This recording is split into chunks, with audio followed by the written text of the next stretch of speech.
सर्व सद्गुण संपन्ना गीता भक्ति परायणा भवितुं जीवनेऽस्माकं जागृता बालका वयम् उत्थाने राष्ट्रधर्मस्य विज्ञानदृष्टिमाशिता विवेकानन्द मार्गेण वयं सर्वे समर्पिताः।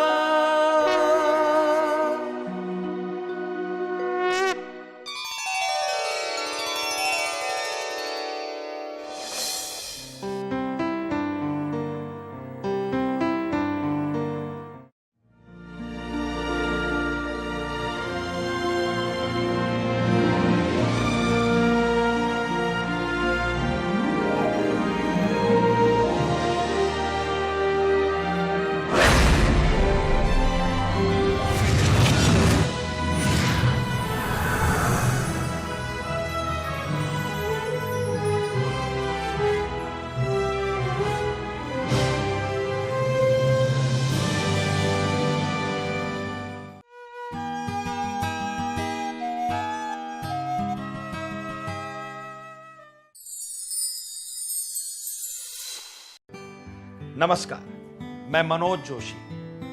हेमा फाउंडेशन द्वारा निर्मित जीवन मूल्यों की पाठशाला ये कार्यक्रम में जीवन को संवारकर व्यक्तित्व निर्माण करने वाले नैतिक मूल्यों का समावेश किया गया है।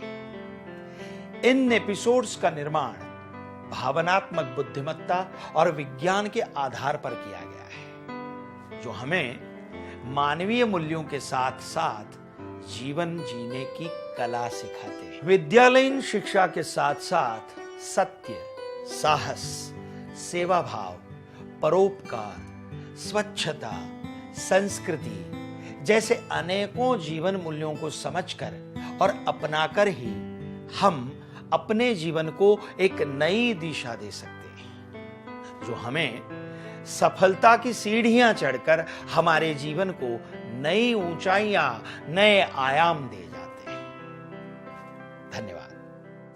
आ आ ई ई उ ऊ। अब सारे बच्चे मेरे साथ बोलेंगे। आ आ ई ई उ ऊ ए आई उ औ अंग आहा क ख ग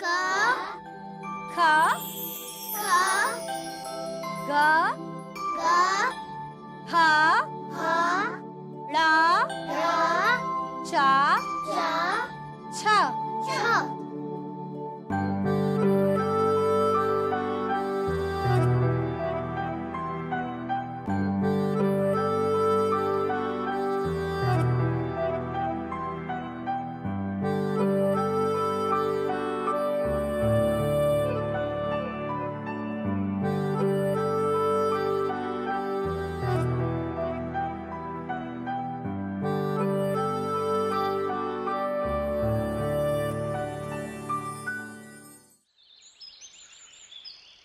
माँ मुझे लगा बाबा आ गए।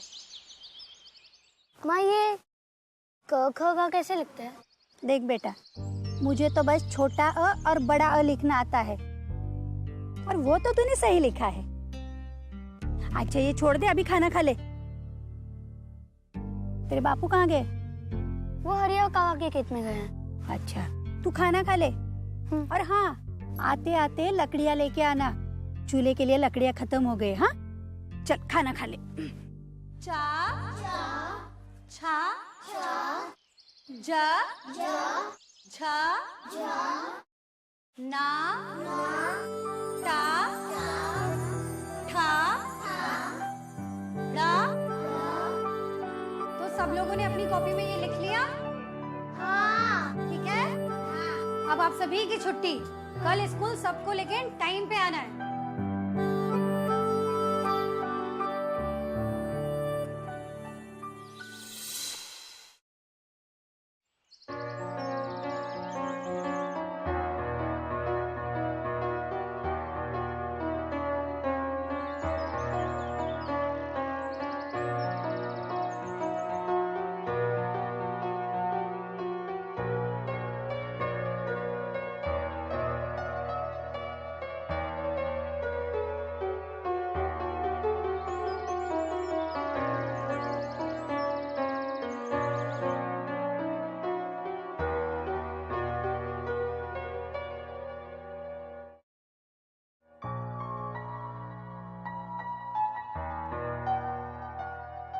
अ आ ई ई उ ऊ री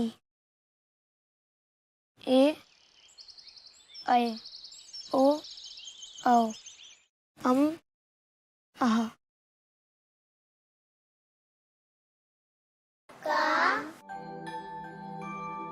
क ख ग घ। Very good. अरे रुको, क्यों भाग रहे हो? तुमने तो सही पढ़ा है। पढ़ने का शौक है तुम्हें तो स्कूल क्यों नहीं आते? विष्णु, अरे सुनो सुनो तो।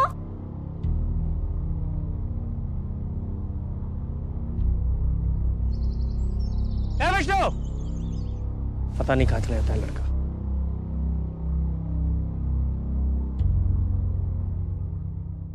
ये स्कूल की तरफ से कहाँ से आ रहा है? वो माँ ने लकड़ी मंगाई थी चूल्हे के लिए, वो वही लेने गया था। अच्छा, चल घर चल। आज जहाँ कुछ बच्चे शहरों में बड़े बड़े एसी स्कूल्स में पढ़ रहे हैं, वहीं कुछ बच्चों के लिए शिक्षा आज भी बहुत दूर और मुश्किल है। वजह कुछ भी हो, लेकिन शिक्षा का महत्व इन बच्चों से बेहतर और कोई नहीं समझ सकता। शिक्षा इनके जीवन में किसी अमूल्य उपहार से कम नहीं है, जिसे ये अपने जीवन में सहेज कर रखना चाहते हैं।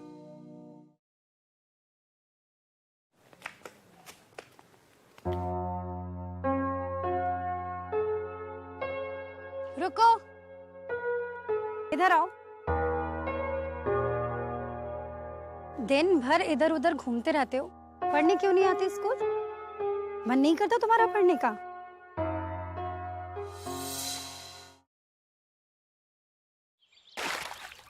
इस बेचारे का तो बहुत मन करता है पढ़ने का। आप पाठशाला में जो भी पढ़ाती है वो बड़े ध्यान से सुनता और याद करता है। फिर तो आपको इसे स्कूल भेजना चाहिए। पर उसके बाबा नहीं मानेंगे। हमारे बड़े बेटे के मौत के लिए वो पढ़ाई को जिम्मेदार मान बैठे हैं। उनको लगता है ना वो अपने बेटे को पढ़ाते, ना वो शहर जाता, ना कॉलेज के लड़के उसे परेशान करते और ना उसके साथ वो हादसा होता। मैं आपका दुख समझ सकती हूँ, पर हादसों से जिंदगी तो नहीं रुक जाती। हमें आगे बढ़ना पड़ता है। आपको इसके पापा से बात करनी चाहिए।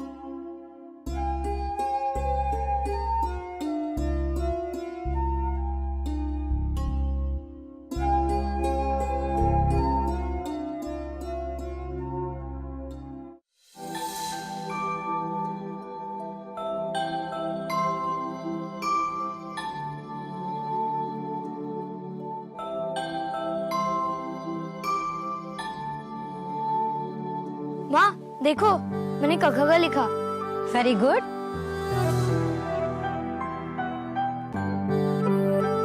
अरे वाह, तुम तो बहुत होशियार हो। सबको सही लिखा है तुमने। क्या हुआ, घबरा क्यों रहे हो? बोलो।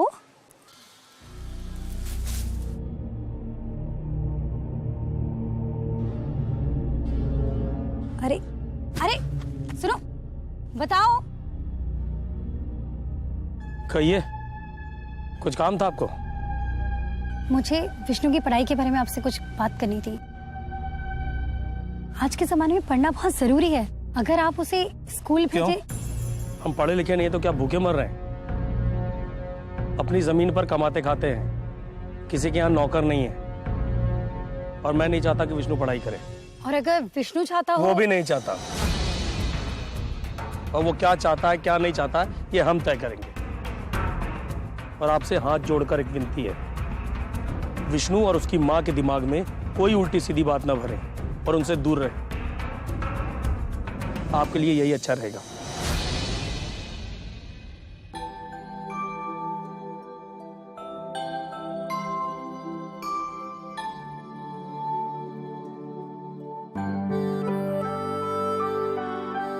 कोई बात नहीं विष्णु, अगर तुम पढ़ना चाहते हो तो तुम जरूर पढ़ोगे।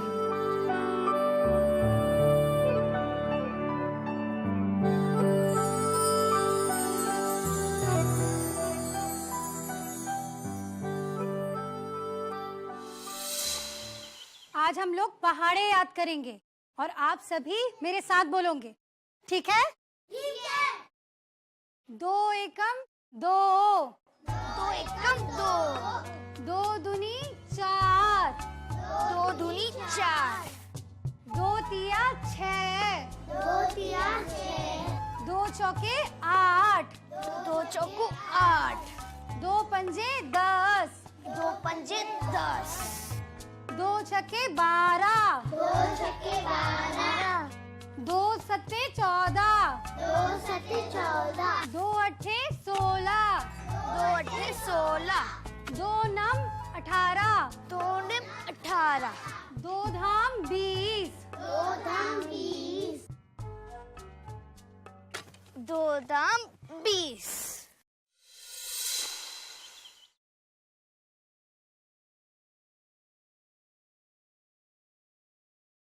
टीचर जी, ये कल का होमवर्क मैंने कल रात को पापा से छुपके किया था और वो मेरे पास ना ये कॉपी और पेंसिल नहीं थी। मुझे ये कागज के टुकड़े यही पाठशाला के सामने से मिले थे। वहाँ पे मुझे एक पेंसिल भी मिली थी तो मैंने इसी पे कर दिया। आप देख लेना, अभी बाबा रे वाले मैं जाता हूँ।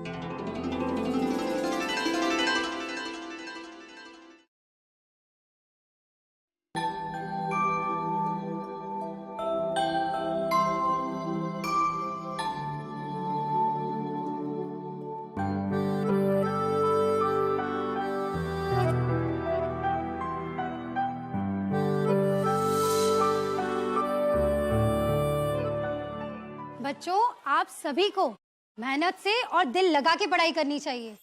अगर कोई सच्ची लगन से कोई काम करता है तो उसके सामने कोई मुसीबत टिक नहीं पाती है, क्योंकि भगवान खुद सच्ची लगन से काम करने वालों का साथ देते हैं। वो कैसे दीदी? जैसे कि किसी को पढ़ाई की लगन है और उसके पास साधन नहीं है तो वो मंदिर जाए और भगवान से प्रार्थना करे, फिर उसे जरूरत की हर एक चीज मिलेगी।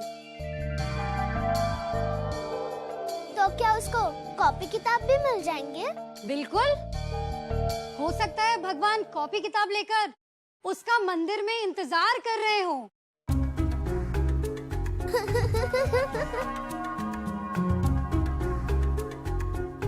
ये मास्टरनी गले में भोपू लगा है क्या कि बच्चों को बहरा समझती है? इतना चिल्लाने की क्या जरूरत है? विष्णु, हम जरा खेत में होके आते हैं। ठीक है पापा।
गिरजा, पानी देना।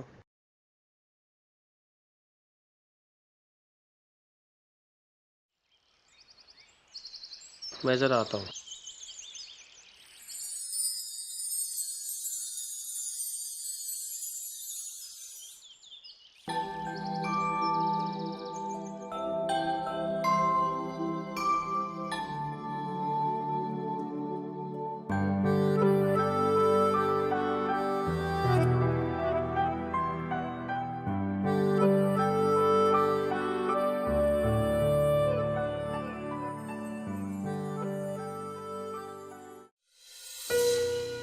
लोगों को कीमती चीजें छुपाते हुए तो कई बार देखा, लेकिन किसी को किताबें छुपाते हुए पहली बार देखा। वैसे शिक्षा से कीमती कुछ और हो भी क्या सकता है। शिक्षा ही वो आभूषण है जो हर किसी के जीवन को संवार कर उसके व्यक्तित्व को निखार सकती है और व्यक्ति को सही मायनों में संपूर्णता प्रदान कर सकती है।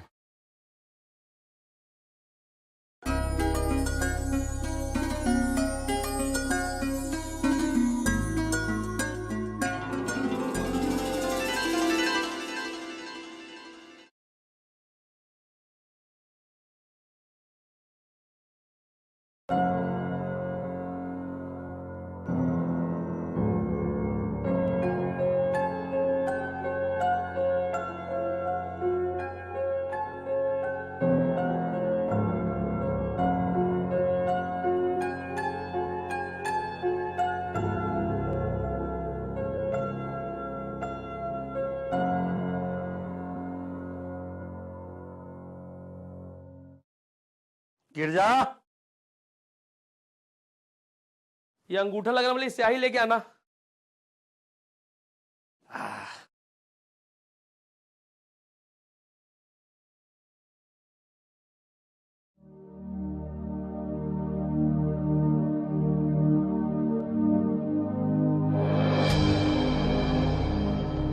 क्या हुआ?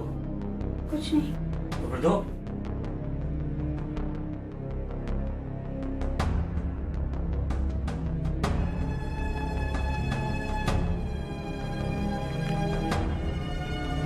रुको, इन कागजों पर अंगूठा मत लगाना। क्यों? आपने इसी पहले किसी से पढ़वाए? अरे बेटा, ये कागज तेरे हरिया चाचा ने तैयार किए हैं। मेरे बचपन का दोस्त है। और गिरजा, 1 लाख रुपया ले रहा हूँ ट्यूबवेल के लिए, 1 साल के लिए, 1% ब्याज पे, अगले साल लौटा देंगे। यही लिखा है इसमें। तुम लोग परेशान हो रहे हो। लेकिन बाबा, एक बार किसी से पढ़वाने में क्या हर्ज है? अरे तुम लोग तो समझते नहीं हो। अगर वो बोल रहा है तो किसी से पढ़वा लेने में क्या हर्ज है। लगता है तेरा दिमाग भी तेरे बेटे की तरह खराब हो गया है। राजेंद्र,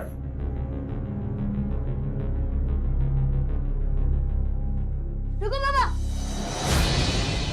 इसमें लिखा है कि आप 1 लाख नहीं बल्कि 2 लाख रुपए ले रहे हो, वो भी 1% ब्याज पे नहीं, 10% ब्याज पे।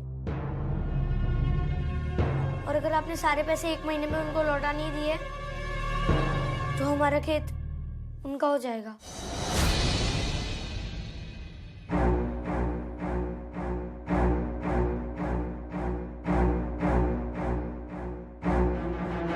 क्या?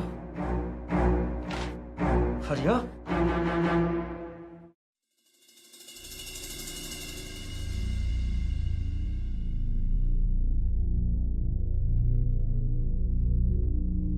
लेकिन तुझे कैसे पता चला कि इस कागज में क्या लिखा हुआ है?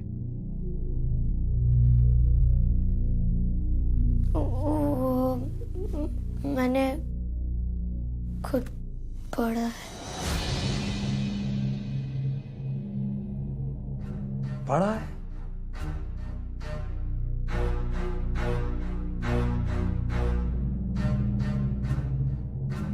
चल मेरे से।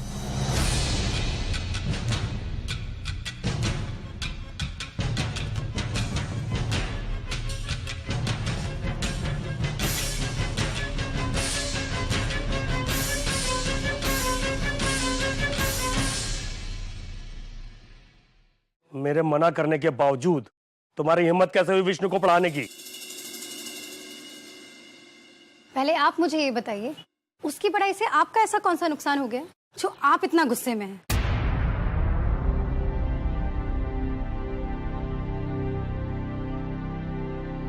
कोई नुकसान नहीं हुआ है। बल्कि विष्णु की वजह से आज हमारी जमीन बच पाई है। ये उस बच्चे की कॉपी है जिसने स्कूल में पहला स्थान प्राप्त किया है, और वो कोई और नहीं, आपका बेटा विष्णु है।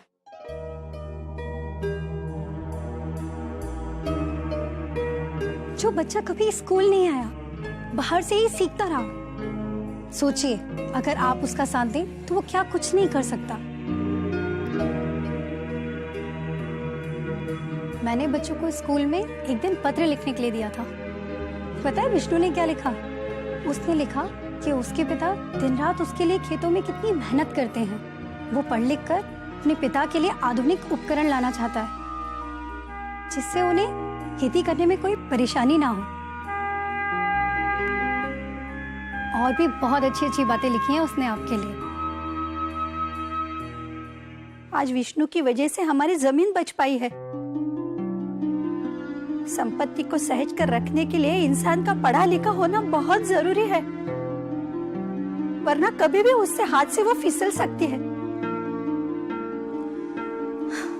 मेरी आपसे एक प्रार्थना है, अपने बड़े बेटे के दुखद अतीत से अपने इस बेटे के उज्जवल भविष्य को मत बांधिए। वो एक हादसा था, जानती हूँ एक पिता के लिए मुश्किल है, लेकिन उसी पिता को अपने दूसरे बेटे के दिल की बात भी सुननी होगी, जो पढ़ना चाहता है, कुछ बनना चाहता है।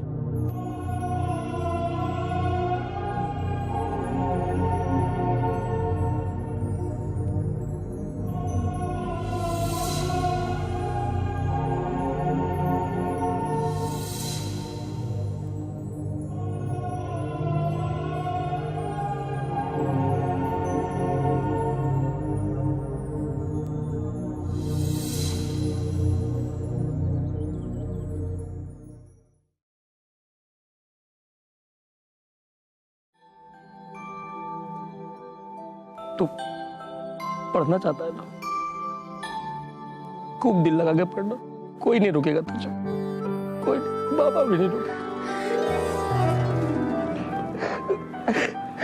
पिता की जिद ने एक शिक्षक की दलीलों और अपने बेटे की पढ़ने की चाहत के सामने हार मान ही ली। इतने सालों तक विष्णु की पढ़ाई बंद होने के बावजूद उसने अपने पढ़ाई के प्रति रुचि को कभी कम नहीं होने दिया, बल्कि उसने साधनों के अभाव में बिना स्कूल जाए भी पढ़ाई लिखाई करके अपने माता पिता और टीचर का दिल जीत लिया। ये सब उसकी सच्ची लगन का नतीजा था। अब आप सोचिए, क्या आप में है ऐसी लगन? नमस्कार दोस्तों, अमिताभ बच्चन, लता मंगेशकर, गणितज्ञ रामानुजन, रविंद्रनाथ टैगोर, विराट कोहली, इन सभी शख्सियतों में अगर कोई एक चीज कॉमन है तो वो है सच्ची लगन, सच्ची निष्ठा और कार्य के प्रति पूर्ण समर्पण। अगर किसी चीज को पाने का प्रयास पूरे मन से किया जाए तो रास्ते अपने आप बनते चले जाते हैं। हाँ? इंसान विपरीत परिस्थितियों से गुजरकर भी अपने लक्ष्य तक पहुंच ही जाता है। जैसा कि अभी अभी हमने इस एपिसोड में देखा, विष्णु की पढ़ाई करने की लगन ने उसके पिता के लिए कड़े फैसले को भी बदल ही दिया। दोस्तों, आप आए दिन किसी न्यूज चैनल या अखबारों में देखते होंगे, विष्णु जैसे गरीब बच्चे आज आईएएस, आईपीएस बनकर देश का नाम रोशन कर रहे हैं, क्योंकि उनके पढ़ने की और कुछ बनने की लगन के आगे बड़ी से बड़ी गंभीर परिस्थिति भी छोटी पड़ जाती है। इसलिए अपनी लगन को हमेशा बनाए रखें, वह आपको आपके लक्ष्य तक जरूर ले जाएगा।